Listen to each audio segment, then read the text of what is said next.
So this morning, I want to tell you a story, and I want to ask you a question. Don't worry, it's not a trick question. Probably. Okay, it is. But we have this story here, which marks the transition point from one piece of the Gospel of John to the next. And what's happening is we've spent the first 2/3 of this book talking about the ministry of Jesus, and we've heard the stories, and we've heard the teaching, we've done all this stuff. And now here, it's the end of the act. And this would be the point where we'd start to get the ominous music, and we'd sense that something is going to happen, because this is a big event. See, what happened is Jesus is up north now, and he gets word that his friend Lazarus is very sick. And go ahead and bring up that first slide if you haven't already. Thank you. And so he is up there, and he's spending time teaching, doing all the stuff. We don't know precisely what he's doing.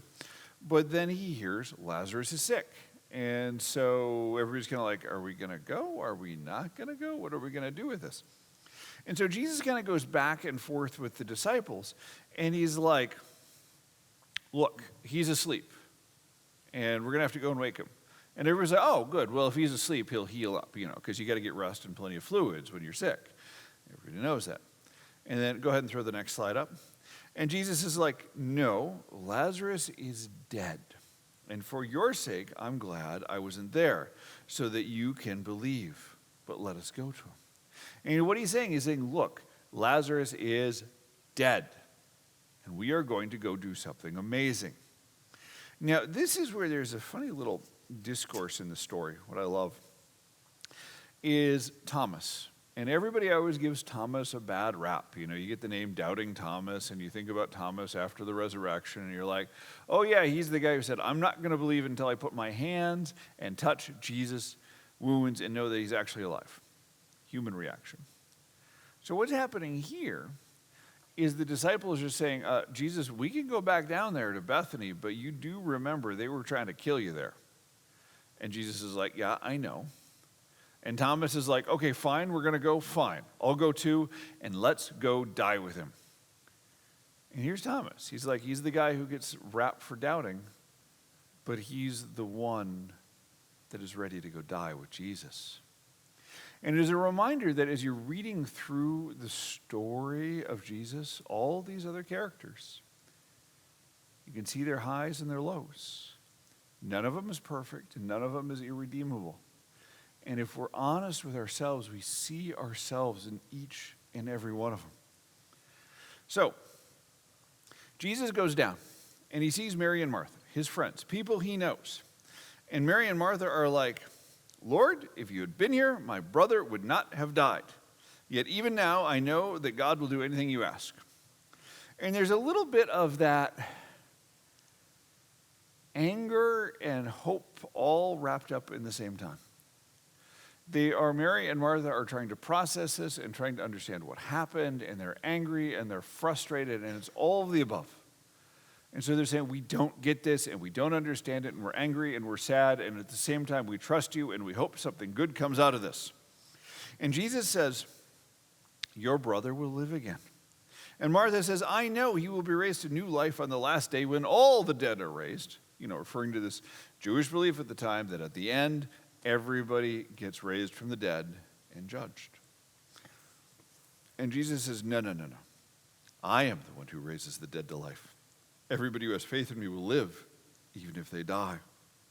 And everyone who lives because of faith will never really die. And Jesus goes on to say, I am the resurrection and the life. And you always want to pay attention when Jesus says, I am. Because here when he says that, I am the resurrection and the life, something big is going to happen. So Jesus says, where'd you put him? Where's the grave? And everybody's like, he's been dead 3 days. He's going to smell really bad. Now, they're not just saying that. I mean, they are saying that. But what's going on is in Jewish culture, if you were dead, they weren't completely sure you had been dead until you'd been in the grave for a couple of days. Because they were working in this spirit time without modern medicine. And you get somebody who lie in a deep coma, and you wouldn't realize they were breathing, and it wasn't obvious that they were still alive, and they feel cold.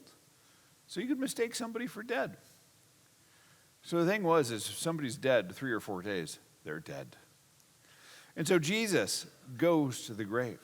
Go ahead and put that last slide up for me. And he says, Lazarus, come out. And I love this description. The man who had been dead came out, and his hands and feet were wrapped with strips of burial cloth, and a cloth covered his face. And Jesus told the people, untie him and let him go. It's a brilliant story. It's an amazing story of Jesus being bigger than death and Jesus raising somebody from the grave. Now, here's my question for you. What needs to die in your life so that you can be raised to new life? You see, often we get in this mode where we hang on to something to the point where it kills us, to the point where it squeezes out anything else. I remember once I knew a young man who was in his teenagers. He was a teenager at the time. And he was living the life of the suburban petty criminal. And I would get together with him on a regular basis because I kind of liked him and his parents. And he came because his parents made him. And he was living this cutting school, hanging out with his buddies, smoking whatever he was smoking, and getting in trouble with the cops on a regular basis. And I would just have this conversation with him, and it's like, buddy, is this your long-term plan? Because you're failing out of school, and you're in county lockup for about 2 days every month, because they would catch him on something, they'd get mad at him, they'd throw him in jail, and eventually his parents would bail him out and find a nice attorney, and he'd get out of jail. But it was this constant thing, this constant trouble, and this constant sorrow. And I'm like, is this your plan? Is this the way you want to live life? And I swore I thought I was going to do his funeral before he was 20. I thought he was going to get in some fight or something. He was just going to end up dead. But somehow, somewhere along the way, his parents got him into some boarding school in some godforsaken place. I think it was Montana. Nothing against Montana. And he spent a couple years there, eventually got out and joined the Air Force. Did like a full 4 years in the Air Force, came out and had his head screwed on right. And I remember talking to him afterwards, and I just remember sitting there, is this the same guy who I thought was just an utter idiot 8 years ago? And I'm just like, and literally looking at him, it was like the old him had died, and he had been raised to new life. It was that dramatic. Went from this punk kid who wouldn't look me in the eye, who wouldn't think more than 10 minutes into the future, to somebody who actually had a real life, somebody who was actually a functioning member of society. And it was one of those things that just shocked me. But I want to talk about how that plays out in our life, because I suspect very few of you are living the life of a petty criminal and petty teenage criminal. I mean, maybe a few of you, but not many. The thing is, what happens is those things that are most important to us become our gods, become the things that we worship the most, and it crowds out our God. Let me give you 2 examples of how this happens. Tale of 2 churches. See, back where we lived in Southern California, there was our community, Santa Clarita, and then just over the ridge, there was the San Fernando Valley. And even if you've never been there, you have seen the San Fernando Valley many, many times, because everything they put on TV is filmed in the San Fernando Valley. And there, back in the glory days of the San Fernando Valleys, in the 60s and 70s, there was a Lutheran church. And it was ginormous. I am not exaggerating to say that this thing covered an entire city block. This 600-seat sanctuary. It had a whole school building on it, a gymnasium, big courtyard, everything you could imagine. Property worth literally millions, if not tens of millions of dollars. And I knew the pastor there, and occasionally when he'd go on vacation, he'd ask me to come down and cover. And so I preached there 2-3 times over the course of time I was in California. And on a good Sunday in that church, there was maybe 40 people in a sanctuary built for 600. Because what had happened is they had said that we are not changing who we are. As the neighborhoods had changed, as the community had gotten poorer and more diverse, they said, we are not letting go of who we are. We will be Lutheran until we die. And what they meant by Lutheran was not theological, was not scriptural, they meant cultural.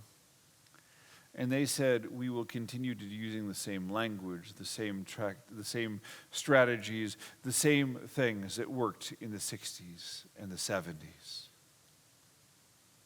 until we die. And they weren't dead yet, but you could see it from there. You could see it in the fact that nobody there was under the age of 70. And that sanctuary smelled of dust and despair. Flip side, let me tell you a story about a different church. Minneapolis, and I don't know about Milwaukee, but I can tell you this happens in Minneapolis. There is a line right where people stop mowing their yards and caring about the community. There's a line where people leave their cars up on blocks in their front yards for years at a time. And there was a church called Park Avenue Methodist right at that line. And Park Avenue Methodist, probably the glory years, I'm guessing were in the 1920s. And it was this beautiful old building that had fallen into disrepair. I am not exaggerating to say that when we were there worshiping occasionally, chunks of plaster would fall off of the ceiling and onto the grand piano. Okay? A beautiful place, but had seen better days. But somewhere along the way, the leadership of that community said, you know what? We need to die to ourselves. We need to take the things that made us who we were and our understanding and come back to worship Jesus and come back to worship him first. And so when we go to worship, and this is kind of one of those places where friends of mine and I would go on a regular basis because the music was just amazing. It was like one guy on a grand piano, but he would lead the congregation in singing the praises of Jesus. And the preaching was phenomenal. And I remember coming up at the communion and kneeling before that and just taking moments with the bread and savoring that as I was hearing those words, this is the body of Christ given for you. Because what made that community so special is they had died to themselves so they could be raised to new life. And I'm sure if somebody came in a time machine from the 1920s, they would have looked around and said, this looks different and the same. And that's the weird thing.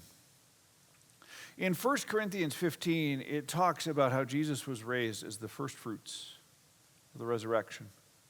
And when you think about it, it makes sense. Jesus was raised. And when everybody interacts with Jesus post-resurrection, he's different, but he's the same. He looks different, but he's still recognizable. He still has the wounds in his hand. He shows Thomas. He eats, but at the same time, he passes through walls, and people don't recognize him at first. It is the same for us to be raised to new life here on earth. You have those situations where you need to put away those things that you think make you you. Whatever that might be, it might be a relationship, it might be a hope, it might be a job. It is something that is changing you and moving you farther away from God. That's what this season of Lent is all about. It is letting go of those things that separate you from God.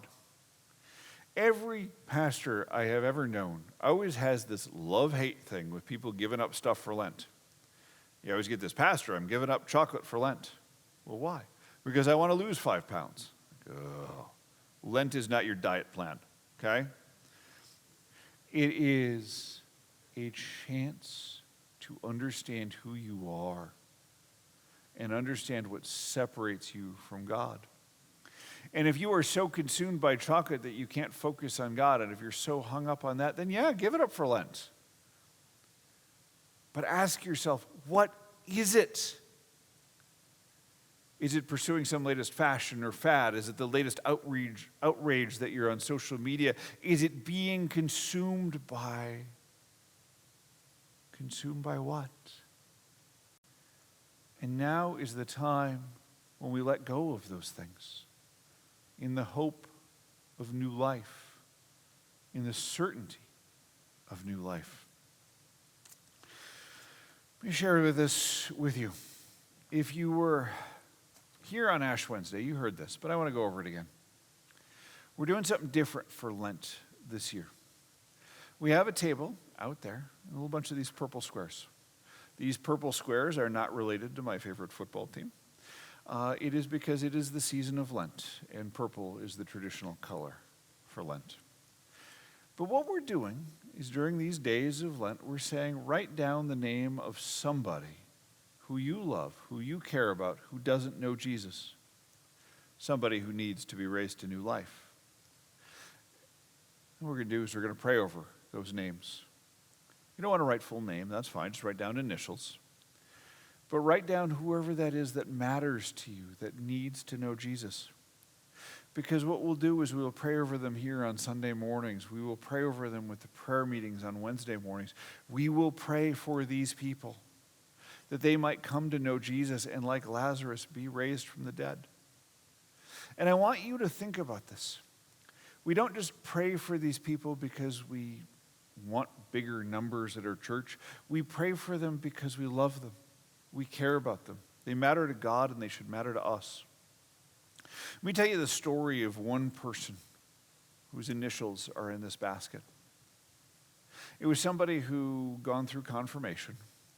And he got to the end of confirmation, and I've heard this story probably 3 or 4 times in my career. They get to that point where they say, okay, we're going to do confirmation, and this is what you're promising to do. And this young man had been through confirmation, and parents weren't really invested in church. They kind of made him go to confirmation because his grandparents wanted him to go to confirmation. It was like, well, fine, we'll just go to confirmation and fine, whatever. Okay? And so he got to the end. He was in 9th grade. And he said, you know what? I'm not sure I want to make those promises. I'm not sure I really believe that. And on one hand, I appreciate that, and I appreciate the honesty and the respect for the integrity of the confirmation service. Being able to be open and honest and say, this is what I can do and this is what I can't do. But a bigger part of me is just heartbroken. Heartbroken that he doesn't know Jesus as his Lord. Doesn't know that promise of new life. And so what we are doing in this time is we're praying for him and all those other names that we have written down. All those people that matter to God and should matter to us. Because we don't want anyone left in the grave.